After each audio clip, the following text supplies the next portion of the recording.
Qué difícil, probablemente, ¿no? Hablar de la vida cuando estamos muertos. Perdón, o hablar de la muerte cuando estamos vivos, ¿no? O qué difícil, a lo mejor, hablar de esto e intentar hacerlo con una sonrisa cuando sabemos que hay personas que lo están pasando mal, ¿verdad? Es cierto, ¿verdad, querido compañero Juanfra, que la muerte es un intruso, es un enemigo, es algo que no estaba en el plan? Hablábamos en la escuela sabática de lo que Dios ha planeado para nosotros y es evidente que nos creó para vivir eternamente, no para morir. Nos creó para estar sanísimos, para estar estupendos, para estar a tope de fuerza, no para enfermar y para estar mal, no para sufrir, claro que no. Y aunque tenemos lágrimas diseñadas de serie, en realidad sirven para otras cosas. No estamos diseñados para llorar porque estamos sufriendo, ¿no?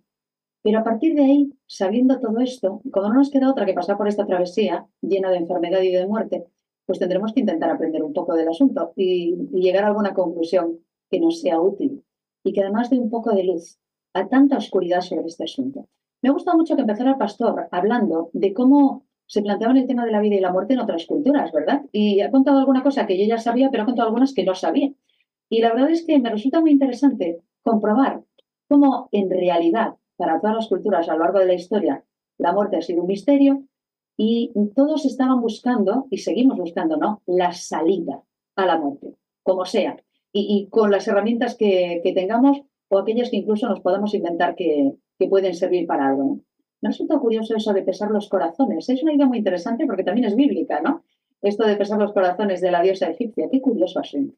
Bueno, vamos seguro a llegar a alguna interesante conclusión también con respecto a todo esto. Pero la verdad es que pensaba mucho a lo largo de todo lo que nos estaba contando el pastor, ¿no? De que eso de la muerte nos es ajeno, eso de que la muerte es resultado del pecado, no tiene nada que ver con el diseño de Dios y que Satanás busca la muerte, pero Dios definitivamente busca la vida. ¿Mm? Bueno, hay muchas ideas de las que seguramente ahora podremos ir enlazando algún otro concepto y alguna conclusión también. Pero así en un primer acercamiento, Juanfran, ¿qué te parece? ¿Qué estás sintiendo ahora mismo después de escuchar todo esto? Que no nos gusta hablar de la muerte, no nos apetece, la rechazamos, no nos gusta. Eh, la cultura egipcia era una cultura orientada a la muerte, Sí, todo lo que hacía en la vida cotidiana estaba orientada hacia tener un funeral y una vida ultraterrena, lo mejor posible. Y se preparaban, y todo lo hacían, todos los ritos, lo que es la vida cotidiana estaba orientada a una cultura, la llaman una cultura de muerte. Nosotros estamos en otro polo, porque nuestra cultura posmoderna no quiere hablar de la muerte para nada y empezamos sacando los tanatorios fuera de la ciudad, para que, porque antes se velaban, por lo menos aquí en España, se velaban los cuerpos en el mismo domicilio. eh, y además no queremos hacernos viejos, todo lo que huela a muerte lo rechazamos y queremos ese elixir de la juventud donde sea, pagaríamos por ello, ¿no? Para todas las energías se nos van, ¿no?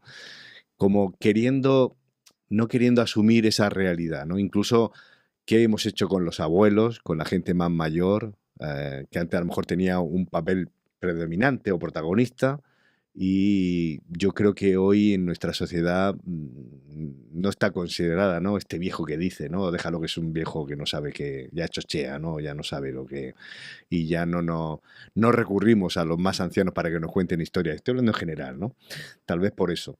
Pero aparte de eso, que no nos gusta hablar de la muerte, es claro lo que tú decías, de que Jesús ya desde el principio nos dice por dónde viene esto el asunto. A mí me gusta mucho la parábola del trigo y la cizaña porque yo que necesito que me lo expliquen de manera, con palabras sencillas, Jesús seguramente estaba pensando en mí también cuando dijo, mira Juanfra, te lo voy a ver si lo entiendes. El reino de Dios sucede lo mismo que le pasó a uno que sembró en su terreno con buenas semillas de trigo mientras todos dormían, llegó su enemigo y entre las semillas de trigo sembró semillas de mala hierba. Y digo esto porque dice, el que siembra la buena semilla de trigo soy yo, el Hijo del Hombre, y estoy leyendo Mateo 13, ¿eh? El terreno es el mundo, las buenas semillas de trigo son todos los que obedecen las leyes del reino de Dios, las semillas de cizaña son los que obedecen al diablo, que fue quien las sembró en el mundo. Me parece muy interesante porque el dolor, la muerte, el sufrimiento, A veces se lo atribuimos a Dios cuando Jesús mismo está diciendo cuál es el causante y quién es, de dónde aparece todo esto, ¿no? Que llamamos sufrimiento y que nos produce, que nos aprieta tanto el pecho, ¿no? Pero es verdad, la muerte y la vida, ¿no? Que es lo que decía el pastor. Y bueno, ya lo tenemos aquí sentado con nosotros, así que para hacer esta zona mixta junto y poder disfrutar, exprimir un poquito más, ¿no? Esther, todo lo que nos ha trasladado en su mensaje, en la reflexión. Una reflexión que no es nada fácil No, porque la has hecho, Manuel, teniendo presente a nuestro querido Alberto. Alberto, sí, Alberto.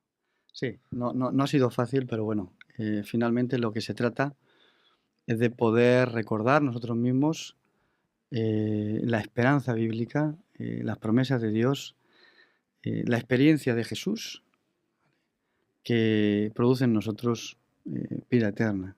Y finalmente, pues esto mortal, como dice Pablo, será revestido de inmortalidad cuando el Señor venga, y con eso nos tenemos que quedar. Con eso nos tenemos que quedar. No puedo estar mucho tiempo con vosotros. Sí, sí, sí. La vamos a hacer una. Es que, ¿sabéis lo que pasa? Tienes otro compromiso, ¿no? Tienes otro compromiso. No, es que el coche lo tengo que quitar ahora mismo de él. Soy falsa la hora. Podemos resumir rápidamente lo que vamos a comentar, Pastor. Feliz Sí, sábado. feliz Y sábado, bueno, Esther. bien a vuestro sentido, ¿de acuerdo? Porque todos sabemos lo que supone, ¿verdad? Perder a un amigo y Sí. perder a alguien y a alguien que formaba parte de la vida de la iglesia y con quien convivimos y vivimos tantas bonitas experiencias. Pero, Sí. ¿sabes? Estaba pensando que una de las cosas más terribles probablemente en las que podemos pensar es, y todos conocemos personas que piensan esto, que esto es todo, amigos, y nos quedamos aquí y esta vida de miseria, que al final es una vida de miseria, no es más que esto y ya no hay nada más, no hay nada más en el futuro y nos quedamos así. Qué pena. Creo que deberíamos reparar mucho más en la invitación que nos has hecho a recordar algo importante. Me ha gustado que aludas en tiempo de duelo y tiempo de dolor a 1 Tesalonicenses 4:13.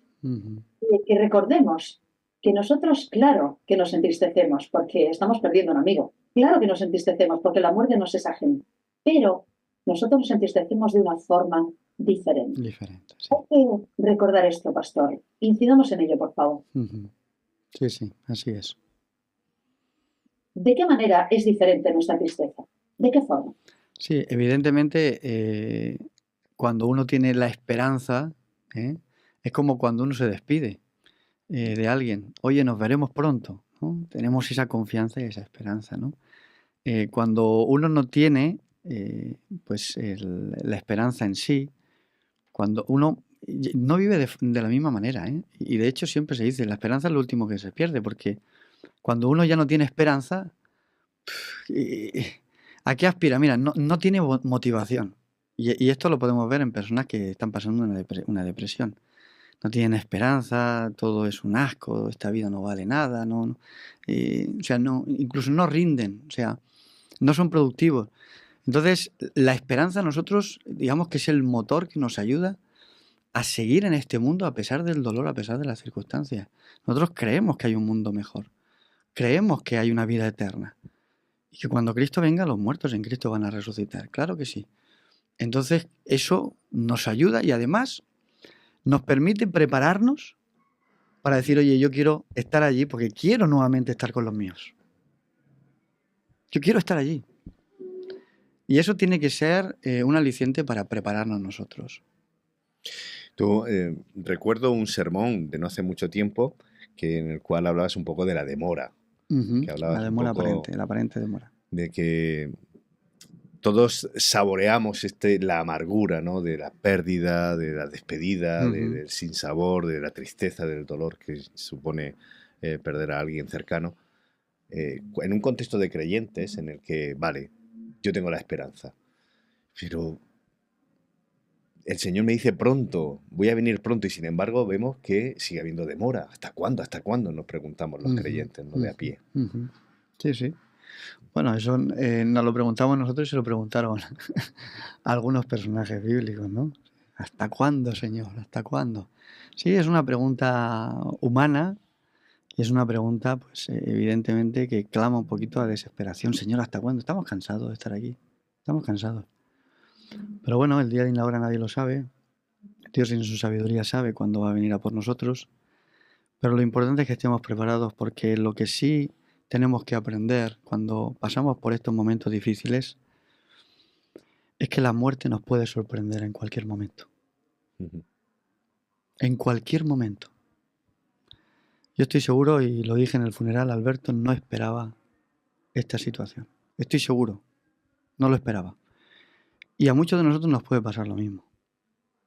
Qué importante es tener todos los asuntos arreglados para irnos tranquilos, ¿sabes? Ujú. Creo que es importante porque al final, si es que no vale la pena nada. Yo creo que hay que vivir felices lo que el Señor nos dé, que vivamos a gusto con nuestra familia, con nuestros amigos, con nuestra iglesia, que hagamos la voluntad de Dios y que el Señor, pues cuando disponga de decir, oye, hasta aquí, pues que nos vayamos tranquilos. A mí me ha gustado cómo has recorrido, por lo menos has hecho referencia a Job.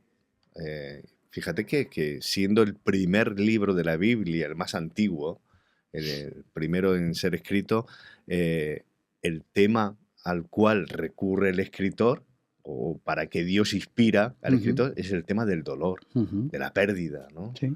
De qué hay más allá, ¿no? Y Job, como muchos creyentes hoy día, porque tampoco hemos avanzado tanto, se siguen preguntando, ¿no? ¿El muerto volverá a vivir? ¿Qué va a pasar conmigo? ¿Qué va a pasar con mi padre o mi hermano o mi pareja, ¿no? Sí. Y al final, tú has terminado diciendo, yo recurriendo a otra vez al texto, porque Job termina reconociendo, yo sé que mi Redentor vive. Sí, sí, Es decir, sí. a dónde nos lleva, ¿no? La experiencia de Job, que es el icono un poco del sufrimiento y de agarrarse a Dios, aunque no entendamos el porqué, y esos porqués sin respuesta, y Ujú. sin embargo es también el triunfo de la fe, porque él termina reconociendo que su Redentor es Jesús, es Dios. Es una experiencia, es una experiencia. Yo no sé si vosotros habéis pasado por algún momento, yo recuerdo, cuando era un poquito más joven y mi hijo era más pequeño, mi hijo muchas veces saltaba del sofá para que yo lo cogiese, o sea, cosas que hemos hecho con nuestros hijos jugando, ¿no? Y yo siempre lo cogía. O sea, mi hijo tenía esa seguridad en que yo lo iba a coger, ¿no? Había un momento en que tenía un poquito de duda, porque eso es una cosa que uno tiene que ir practicando o aprendiendo. Y he visto otros niños que eran más alocados y sin mirar se tiraban hacia su padre, hacia un tío que estaba jugando, y el tío, a lo mejor, el papá le decía, oye, no hagas eso, que a lo mejor no te puedo coger Sí, sí, y me te puede... pilla sorpresa. Pero hay algunos niños que son, ¿verdad?, muy impulsivos, muy atrevidos, tienen esa seguridad, ¿no? Yo creo que ojalá con Dios nosotros pudiésemos ser así. Pudiésemos tirarnos, tener esa seguridad de que Dios nos ampara, de que Dios está ahí, ¿no? Ujú. Eso creo que es algo que se va practicando y se va experimentando, pues, con nuestra relación con Él. Tú nos has comentado, y precisamente eso nos actualiza el asunto, ¿no? Que Jesús nos da ejemplo en todo y en esto también es el precursor de todo Ujú, esto, ¿no? Él ujú, ya ha vencido, él ya ha ido por delante. Nosotros sabemos que él murió y resucitó y eso es lo que creemos. Si no van a nuestra fe, ¿verdad? Como decía nuestro hermano Pablo. ujú, Pero a partir de ahí, ¿qué nos falta a lo mejor para creérnoslo del todo? Si es que todavía nos falta parte de esa seguridad de la que estabas aludiendo, ¿no? Del niño que se lanza en plancha y ya ujú, está. Nosotros ya sabemos estas cosas, pero a veces sigue costando. Y me hacías pensar en algo en lo que no había reparado a lo mejor, ¿no? Anotando, repasando lo que pensaban otras culturas y lo que piensan otras culturas, ¿no? Sobre el tema de la muerte y de lo que hay después de la muerte, ¿no? Es muy curioso. Muchos de nuestros queridos hermanos católicos que creen en la inmortalidad del alma, o sea, que creen como en una suerte casi de que no hay muerte, ¿no? Es decir, ujú, porque pasas de una cosa a otra, de una cosa chaf, y estás ya viviendo o en el cielo o en el infierno, ¿no? ujú, Sin embargo, creen eso, pero temen. Y yo he estado en algún entierro católico en el que el nivel de desesperación y el nivel de desesperanza era importante, era muy, muy alto, ¿no? Pese a que dicen, creo en el cielo, creo en el infierno, en el infierno, en la inmortalidad del alma, ¿no? ujú, Nosotros tenemos una perspectiva bíblica completamente distinta. La muerte es un sueño, sigue siendo un misterio que no tenemos ni idea hasta que lo vivamos, hasta que lo pasemos, pero ujú, nosotros tenemos una idea completamente distinta. Y sin embargo parece que a veces no reposamos mucho en ella. ¿Qué falta para esa seguridad, para que lleguemos a creernos eso de verdad? ujú. Hombre, no lo sé, ojalá tuviese la respuesta a todas las preguntas, ¿no? Pero Pablo dice que la fe viene por el oír, y el Ajá. oír la palabra de Dios. Yo pienso que nuestra seguridad está en el texto bíblico, en la palabra escrita, en nuestra relación con Dios, en el día a día. Quizás a veces los pequeños detalles donde Dios nos habla y vemos que Dios nos está hablando y vemos que Dios nos cuida, que Dios nos guía. Quizás todo eso va sumando que nuestra confianza en Él cada día pues sea mayor, sea mayor. Creo que si lo trasladamos a un modo quizás más infantil, quizás sería bueno que de vez en cuando jugásemos con Dios, como juegan nuestros hijos cuando eran pequeños con nosotros, jugaron con nosotros, ¿no? Que podamos tener ese nivel de inocencia, porque finalmente el reino de los cielos es de los niños, dice Jesús, ¿no? ¿Verdad? Entonces, el poder ser niños con el Señor, eso creo que nos proporciona esa seguridad que los niños tienen en sus padres, ¿no? De que yo sé que mi padre me va a acoger, ¿no? Mi padre me va a sostener, me va a ayudar. ¿Mm? Como el niño que viene con el juguete roto. Yo cuántos juguetes le he arreglado a mi hijo. Juanfra, tú seguro que has arreglado también alguno. No soy muy Además, ducho yo con las pero, manos, pero pero algunos a lo sí. mejor Sí, alguno he pegado, ¿eh? algo que sea sencillo, a lo Sí, mejor si ha salido la rueda de un camión y viene sí, sí, y le sí. ponen la rueda, ¿no? Sí. Entonces, yo pienso que nosotros tenemos que ser así, ir al Señor con nuestros trastos rotos. Señor, mira, lo siento, se me ha roto. O lo he estropeado yo, arréglamelo. Eso demuestra que tengo confianza, que tengo seguridad. Y hacia ahí tenemos que avanzar. Sí, sí. Nos lo creemos, ¿verdad, pastor? Te dejamos ir ya, pero hay un mundo feliz más allá. Sí. Si decimos eso, tenemos que vivir de otra manera. Estábamos comentando antes de que subieras de que en muchas culturas estaban orientadas a la muerte, es decir, vivías preparando la muerte. Nosotros deberíamos vivir preparando la otra vida, ¿no? Preparando esa vida del futuro que vamos a tener, ¿no? Claro. Tendría que ser una perspectiva distinta. Sí, sí. Hagámonos tesoros en el cielo, ¿no? Sí, donde sí, sí. allí no Bueno, el tema de la muerte. se corrompen. Yo recuerdo una hermana hace ya unos años en una iglesia. Era una hermana negra y ella venía de Londres, de Inglaterra, y tenía una costumbre distinta. Ellos en el funeral hacían una comida. Además lo recuerdo porque invitó a la iglesia a la comida, hacía una fiesta. Sí, sí. Para ellos, yo creo que ellos tienen en mente ese versículo, ¿no?, del apóstol Pablo que dice: para mí el vivir es Cristo, pero el morir es ganancia. Y uno dice, pero ¿cómo la muerte puede ser ganancia? ¿En qué se gana con la muerte? Bueno, yo creo que Pablo pensaba, mira, si me muero, ya no voy a ir más a prisión. No voy a sufrir azotes. No voy a tener tentaciones con el pecado. O sea, hay una cosa, Pablo yo creo que lo enfoca en ese punto de vista. Dice, para mí el vivir es Cristo. Con Cristo yo puedo vivir. Pero morir en Cristo Jesús para mí es ganancia. Es ganancia. Y a veces la muerte pues nos libra de otros males peores. Nos resistimos de todas maneras, nos agarramos a la vida porque estamos diseñados para vivir. Para vivir, para ser eternos, sí. y la muerte es un intruso. Es un intruso. ¿No? Es un intruso. Un intruso que se ha colado en la vida del ser humano, sí. Y además que tiene, bueno, comentábamos, ¿no?, que Jesús lo explica muy bien, de que por causa de la caída y el enemigo se empeña, ¿no?, en destruirnos. En destruirnos, sí. Como un virus que necesita al ser humano y sin embargo lo único que quiere es fagocitarlo para seguir creciendo en su ego y tal, y sin embargo lo único que quiere es la muerte a un arriesgo de irse él para adelante, pero no le importa. Tenemos que ir terminando, pero yo quiero dejarme la idea, eso que tú comentabas, ¿no?, de que podemos estar tristes, debemos estar tristes. Démonos permiso para mostrar la tristeza cuando algo nos duele, cuando recibimos un golpe duro. Pero me ha gustado mucho eso de que no te quedes ahí, es decir, con esperanza, ¿no? Claro. Es decir, es lícito sentirse triste. Lo digo porque yo recuerdo cuando murió mi abuela, yo estaba muy apegado a mi abuela, era un adolescente, y alguien se acercó a mí y yo, de esto que no pude reprimirme, y yo lloré un poco desconsoladamente. A veces se acerca a mí y dice, no llores como los niños, ¿eh? Ya eres un hombre. Sí, sí. Era un adolescente. Qué Sí, sí. flaco favor me hizo. En el sentido de que si hacemos caso al consejo bíblico, llora. Hay momento para llorar. Incluso dice el Jesús lloró. Salomón, hay tiempo para reír y tiempo para llorar. Jesús lloró. Y Jesús lloró. Pero ahora bien, no lo hagas sin esperanza. Ujú. Es decir, si eres creyente, agárrate a Dios con esperanza. Es Claro. lo que marca la diferencia. Es fundamental, es fundamental.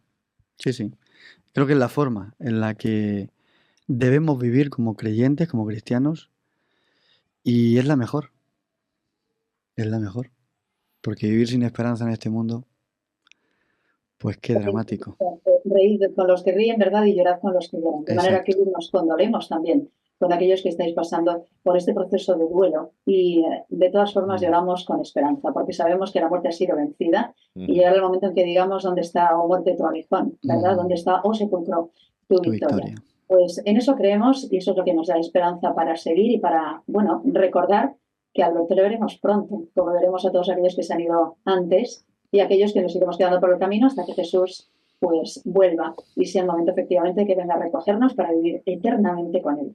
Con esa esperanza queremos terminar, claro que sí, esta edición agridulce, porque evidentemente tenemos esa sensación de tristeza por ese fallecimiento cercano. 385 de la Iglesia en Casa. Pastor, gracias por estar con nosotros. A vosotros.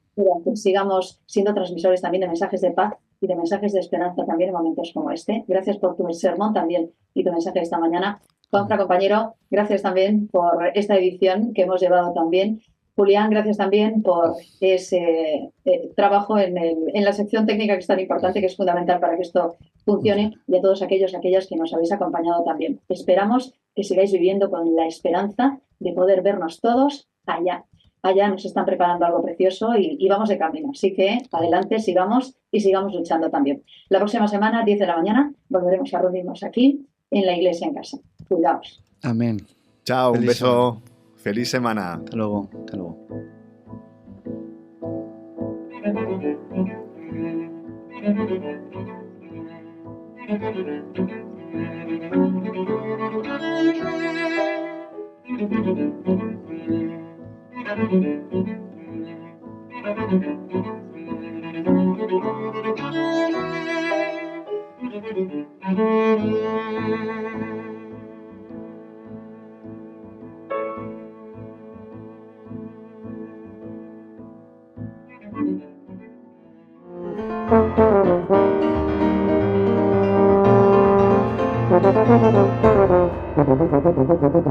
Thank you.